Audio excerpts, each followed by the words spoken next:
Assalamualaikum warahmatullahi wabarakatuh. Berjumpa kembali dalam channel Ustaz Rawawaha Membimbing Insan Berjaya. Tuan-tuan, pernah tak kita pergi tempat-tempat yang selalu kita pergi ataupun nak shopping, kan, kita rasa benda tu mahal, tak mampu, kan? Ataupun kita nak beli rumah, tapi tak mampu. Orang beli rumah, kita tak mampu nak beli. Nak kita rasa macam tu? Kita ni hidup di dalam negara Islam. Kita ni penduduk majoriti orang Melayu, orang Islam. Tapi tengok keadaan kita, orang Melayu kita, orang Islam kita, ekonomi, kan? Ekonomi, kita ni siapa yang kuasai? Kita lihat ekonomi negara ni bukan orang Islam yang kuasai, tetapi orang-orang bukan Islam. Kenapa jadi macam tu? Kita sepatutnya yang duduk di dalam bumi Malaysia ni, sepatutnya kita orang Islam yang sepatutnya menguasai ekonomi. Tapi sebaliknya, kita orang buat rumah besar-besar, rumah mewah-mewah, tapi kita tak mampu untuk beli. Orang luar beli, orang bukan Islam beli. Kita duduk rumah setenggan, masih lagi duduk rumah kampung, rumah setenggan. Ibarat Cikgu Ustaz beritahu dulu, air itik di air, mati kehausan. Ayam dikepuk padi, tapi mati kelaparan. Itulah nasib bangsa kita, orang Islam di tanah Melayu. Di tanah Melayu ni, di Malaysia. Jadi bagaimana? Apakah perlu yang kita buat untuk kita sedar tak sedar? Kita kena bangun, bangkit, jangan tidur lagi. Kita ni masih tidur lagi. Masih lena, tak sedar diri lagi. Orang Melayu di Malaysia ni, orang Islam di Malaysia ni masih lagi tidur, lena, tak sedar, kan? Semua orang luar negara datang Malaysia ni, orang bukan Islam di Malaysia ni mengaut segala keuntungan khazanah bumi Malaysia ni, tapi kita cuma tengok. Jadi untuk tu boleh kita kena buat sesuatu.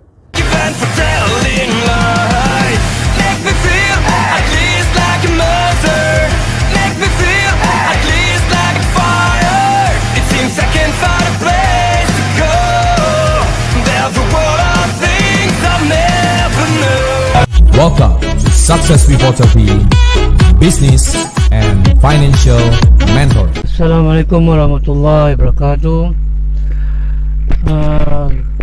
Salam sejahtera. Jadi apa maksud kita buat program ni? Tujuan program ini adalah kita nak memperkasakan ekonomi Islam. Kita nak memperkasakan ekonomi Islam di Malaysia khususnya, dan luar pada Malaysia, peringkat antarabangsa global. Kita punya misi. Jadi misi kita ialah untuk memperkasakan ekonomi Islam. Dan juga kita untuk memperkasakan ekonomi diri kita dulu, dan untuk memperkasakan ekonomi keluarga kita, untuk menambah pendapatan keluarga kita. Jadi misi kita ialah, kita lihat sekarang bahawa kenapa kita kena memperkasakan ekonomi kita ni. Kita lihat bahawa ekonomi Islam ni sekarang ni bukan orang Islam yang kuasai, bukan orang Islam yang kuasai, tapi orang bukan Islam. Hatta sehingga orang bukan Islam kaya raya, jutawan, bilioner, kerana duduk dalam Malaysia ni, mereka menguasai ekonomi dalam Malaysia ni. Jadi apa masalahnya sedangkan kita orang Islam yang duduk dalam Malaysia ni berpuluh tahun, tanah ni tanah orang Melayu, tetapi kita duduk tanah di Malaysia ni, tapi kita ni, ekonomi kita ni orang lain yang kuasai. Hingga hatta orang Bangla, orang Pakistan, Myanmar datang ni, diorang buat Indonesia datang ni, buat duit rumah banglo, rumah besar-besar, tapi kita masih lagi rumah sewa. Apa masalah? Sebab kita tidak bersatu untuk memikirkan masalah ni. Sedangkan rezeki tu semua daripada Allah. Semua daripada Allah SWT. Ya Razak, Ya Ghani, Allah Maha Kaya.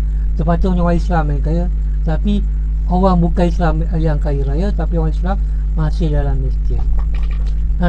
Jadi kita orang Islam ni boleh kaya sebenarnya. Boleh kaya, tetapi tidak kekayaan setengah orang Islam di Malaysia ni adalah kekayaan bentuk individu. Individu. Dia kaya raya jutawan. Contoh je lah, Telaga Laris, Dr. Vida, mereka ni jutawan. Tapi jutawan, mereka kaya, ramai lagi orang Melayu kita kaya, tapi individu je.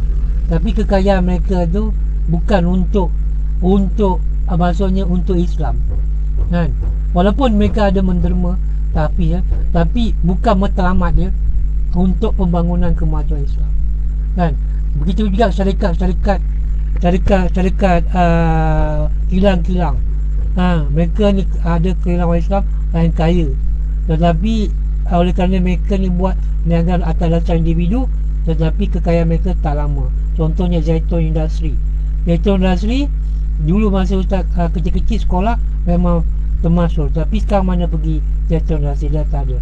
Sebab mereka menjana itu kekayaan mereka kerana individu.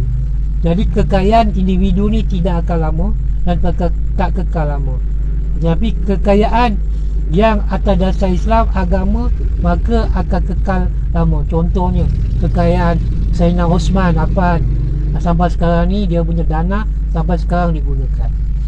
Begitu juga kekayaan orang negara Islam. Negara Islam seperti Arab Saudi Arabia, Oman, Qatar, kaya-kaya, billionaire, rakyat ada kaya-kaya. Tapi kita lihat kekayaan mereka untuk negara mereka sendiri.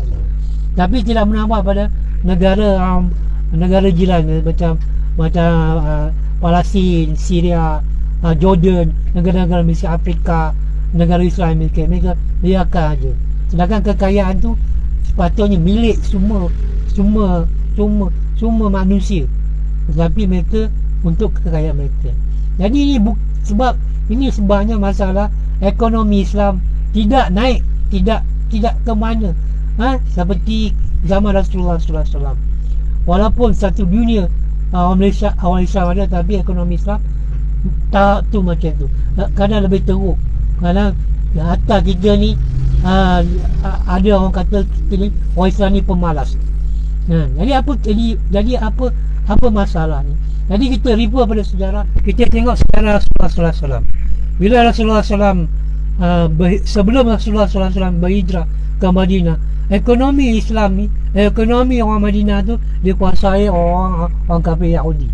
Berpuluh tahun, beratus tahun dikuasai orang Yahudi di mana. Tapi bila Nabi SAW berhijrah ke Madinah dengan sahabat Rasulullah SAW bermula hijrah, maka Nabi hijrah Madinah tak sampai setahun, ekonomi Islam tak berapa tahun kemudian ekonomi Madinah dikuasai oleh orang Islam sendiri. Terutamanya Abdurrahman bin Auf. Abdurrahman bin Auf. Sebab orang Quraisy mereka memang pakar dalam perniagaan. Sedangkan Madinah adalah orang pertanian. Mereka ni bersatu bersama-sama dengan Muhajirin dan orang Ansar, sama-sama memanage ekonomi. Tak sampai berapa tahun ekonomi Madinah dikuasai oleh orang Islam, sehingga Yahudi pun boleh tutup kedai, bungkus, tikar, semua tak boleh berniaga lagi. Inilah ditunjukkan Rasulullah SAW bagaimana untuk menjana ekonomi Islam sebenarnya. Dan ekonomi Islam tu disebar seluruh negara-negara di jiran Madinah mendapat manfaat daripada itu untuk perkembangan kemajuan Islam. Jadi inilah yang ditunjukkan Rasulullah SAW bagaimana untuk memperkasakan ekonomi Islam, tapi tak diamalkan oleh orang Islam. Telah diamalkan oleh orang bukan Islam. Maka seperti orang Yahudi, orang kafir, maka orang Eropah, maka mereka lah menguasai ekonomi ini.